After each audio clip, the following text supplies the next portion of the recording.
Баршаңызға сәлем. Бүгін өте әдемі, дәмді болып шығатын 15 минутта дайын болатын айраннан құймақ жасайтын боламын.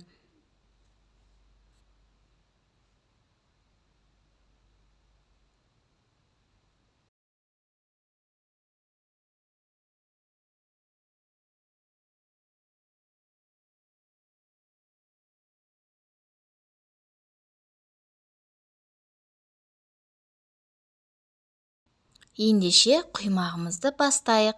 Ең алдымен құрғақ ыдысымызға 2 жұмыртқамызды жарып, бір араластырып алатын боламыз. Венчиктің көмегімен араластырып аламыз.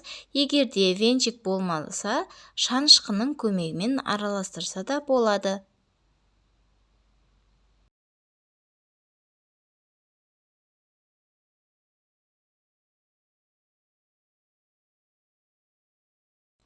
Мінекей араластырып алдық. Үстіне тұзымызды және де шекер, әр жақта әрқалай айтады, қант немесе шекер деп айтылады. Екеуін салып, жақсылап ерігенше араластырып аламыз.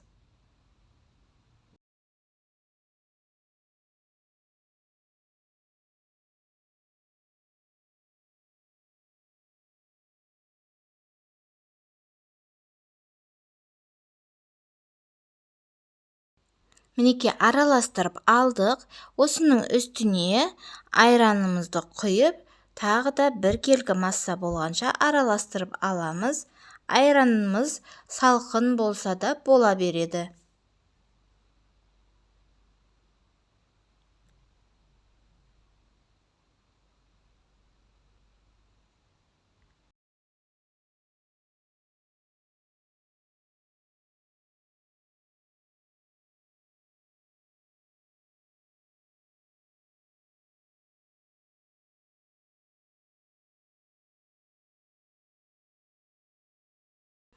Келесі, алдын ала електен өткізіліп дайындалып қойған ұнымызды 2 бөлікке бөліп салып, жақсылап бір келкі масса болғанша араластырамыз.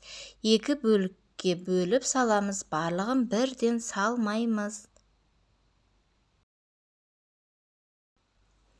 Мінекей, бірінші бөлігін салдық, енді осыны бір келкі масса болғанша араластырамыз.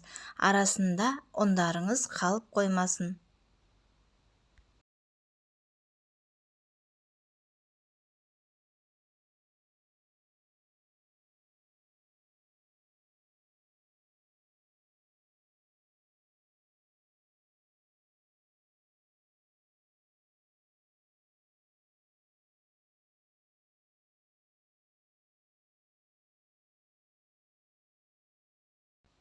Бір келкі етіп араластырып алдық. Келесі екінші бөлігінде салып, жақсылап бір келкі етіп араластырамыз.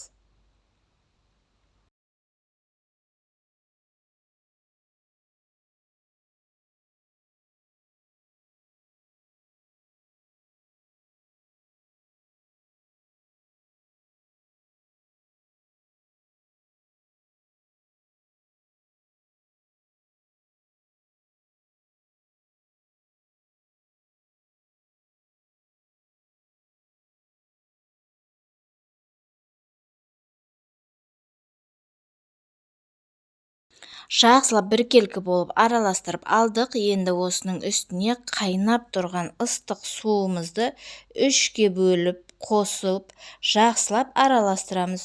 3-ке бөлу арқылы құямыз суды. Мінекей, бірінші бөлігін құйдым, енді жақсылап араластырамыз. Қайнаған суымызды неліктен 3-ке бөліп құю керек, барлығын бірден құйса болмай ма деп сұрақ туындауы мүмкін. Барлық қоспаларымыз, яғни жұмыртқамыз да, айранымыз да салқын болғандықтан қайнап тұрған суымызды 3 бөлікке бөліп қосамыз. Сонда бізде идеальный тесто шығатын болады. Мінекей, екінші бөлігін құйдық, енді жақсылап араластырамыз.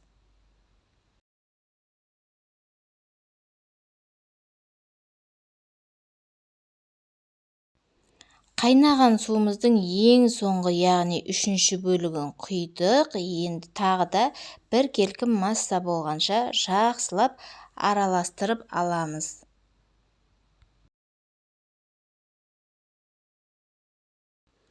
Келесі ас содасын салып жақсылап араластырамыз.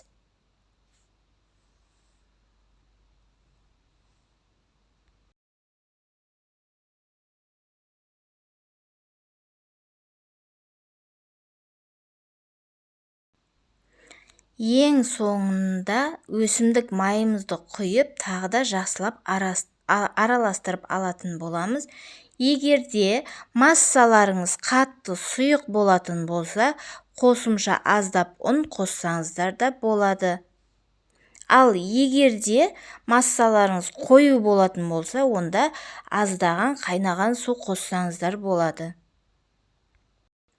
Алдын ала қыздырып дайындаған табамызға дайын болған массамызды құйып, құймағымызды қызартып пісіріп аламыз.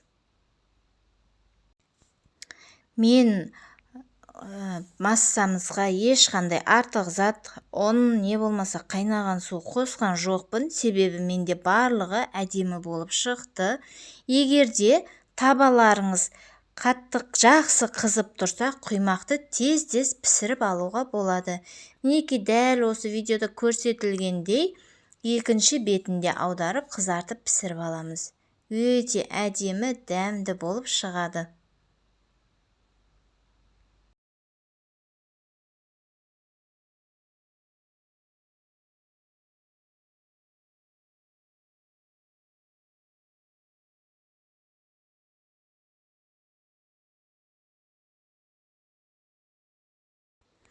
Айраннан жасалған 15 минутта жасалатын құймақтарымыз дайын болды.